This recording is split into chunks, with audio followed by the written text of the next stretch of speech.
En este video vamos a hablar del filtro prototipo, su explicación y su extrapolación a diferentes tipos de respuesta. Este filtro prototipo va a ser una generalización de la estructura o configuración de elementos LC, inductores y capacitores, que se van a emplear para la conformación de filtros con cualquier tipo de función de transferencia, así como de tipo de respuesta. En otras palabras, es una configuración que se puede extrapolar a cualquier tipo de necesidad. La respuesta natural de este prototipo es la de un arreglo para un filtro pasabajas.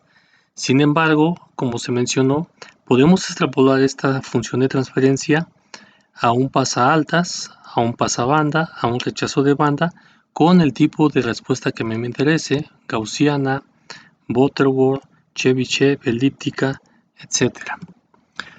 Aquí presentamos la configuración del filtro prototipo, dado por valores G0, G1, G2, G3, así hasta Gn y Gn más 1.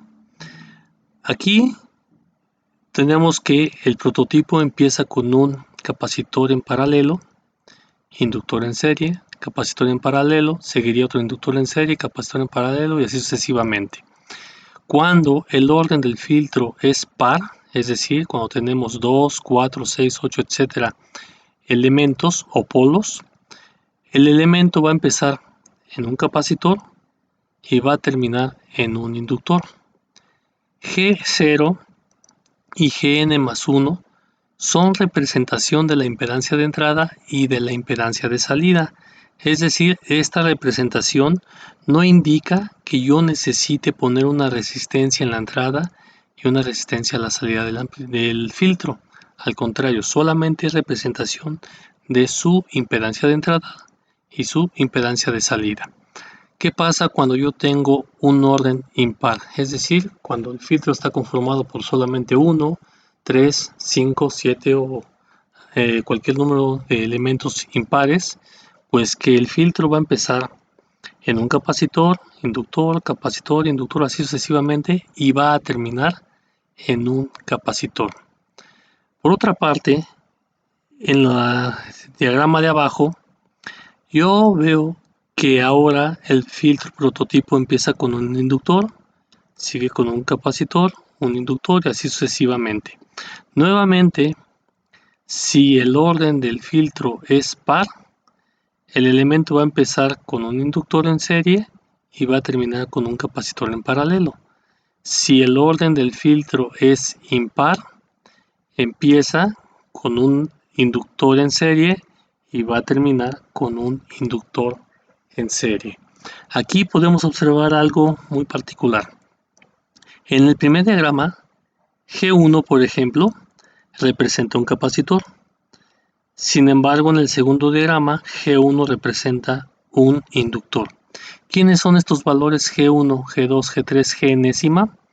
Las variables G son valores de elementos normalizados que pueden representar tanto inductores como capacitores. Es decir, este valor, por ejemplo, de G1 que aquí me representa un capacitor, también con ese mismo valor me puede representar un inductor.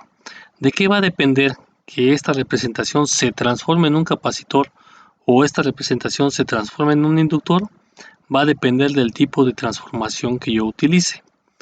Para fines ideales, esta respuesta de este filtro es exactamente la misma que la de este filtro. De hecho, esta configuración se le llama dual de esta configuración y viceversa, es decir, esta configuración es el dual de esta configuración. Más adelante vamos a demostrar que ambas configuraciones de manera ideal trabajan exactamente igual. En la práctica, pues va a depender del tipo de componentes que empleemos, sus generalidades, sus características, sus particularidades, y particularidades nos referimos a la calidad de cada uno de los elementos y por supuesto lo que se pueda conseguir en el mercado. Es decir, podemos tener aquí elementos, yo calculo un capacitor que tenga un valor ligeramente diferente a lo que yo pueda conseguir en el mercado y a lo mejor es más fácil construir un inductor que construir un capacitor o conseguir un capacitor ya para la implementación práctica. Los valores normalizados de G para una respuesta Butterworth se están dados por esta expresión. G0, que es la impedancia de entrada, siempre va a valer 1, es decir, yo voy a obtener la impedancia característica cuando multiplique el valor de Z0 por este G0, que siempre va a ser Z0 por 1, es decir, Z0. El valor Gn más 1 igual también va a ser igual a 1, por lo cual también se representa como el valor de la impedancia Z0. Es importante ponerlos porque más adelante vamos a ver que para el otro tipo de respuesta esto no necesariamente se cumple. Para el valor G iésimo utilizamos esta expresión.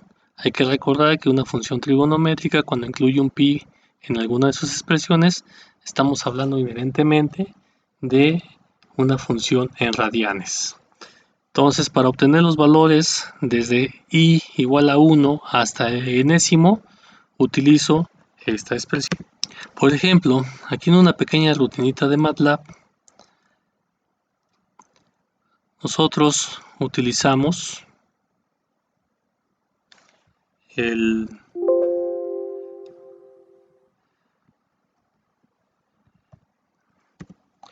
orden del filtro.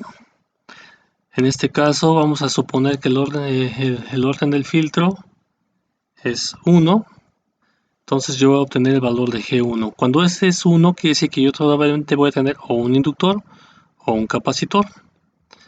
Si yo quiero para i y Gn igual a 2, yo voy a tener el valor de G1 y G2.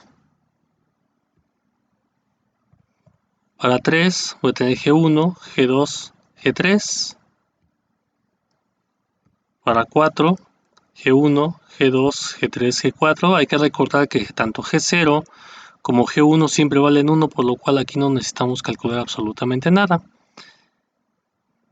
Para G5,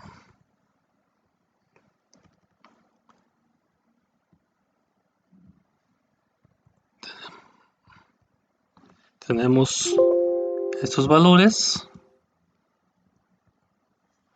G1, G2, G3, G4, G5 y así sucesivamente hasta llegar al valor que a nosotros nos interese. Por ejemplo, para llenar una tablita hasta n igual a 9, yo tengo todos estos valores. Todos estos valores se pueden obtener mediante la rutinita de MATLAB ejecutando esta expresión.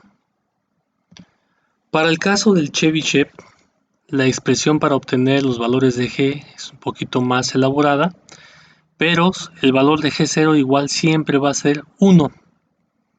Es decir, el valor de impedancia de entrada siempre está normalizado con el valor de 1. Pero ¿qué va a pasar con el valor Gn más 1, es decir, el valor de la impedancia de salida? Si n es impar, siempre va a valer 1.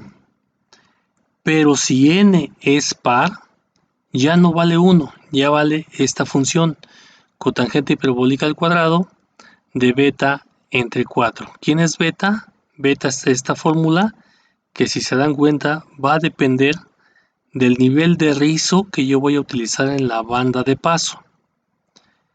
También tenemos la función gamma, y esa función gamma pues es dependiente de beta y del orden del filtro. Y estos valores, tanto beta como gamma, pues va a tener incidencia en el caso de calcular el valor de GI. Y aquí lo tenemos en esta representación. Por ejemplo, en esta otra rutinita de MATLAB, vamos a introducir el orden del filtro que queremos. Vamos a empezar nuevamente desde 1. Y luego necesitamos introducir el nivel de rizo que a mí me interesa. Vamos a poner el de punto 1. Entonces yo voy a tener G1 y G2.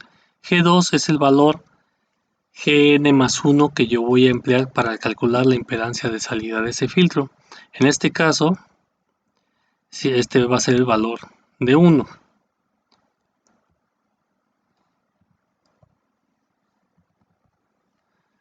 Para G igual a 2, yo tengo G1, G2, G3 y es el valor de impedancia de salida que yo voy a emplear. Si se dan cuenta, como habíamos dicho, el orden del filtro es par, entonces el valor de impedancia ya no va a estar normalizado exactamente a 1, sino que va a tener cierta diferencia. Vamos a suponer que ahora tenemos el orden en 3, el rizo igual en 0.1, y como es impar, la salida va a valer 1. Nos vamos a 4, igual el rizo lo tomamos en 0.1, y yo tengo G1, G2, G3, G4, y el valor de impedancia de salida de mi filtro.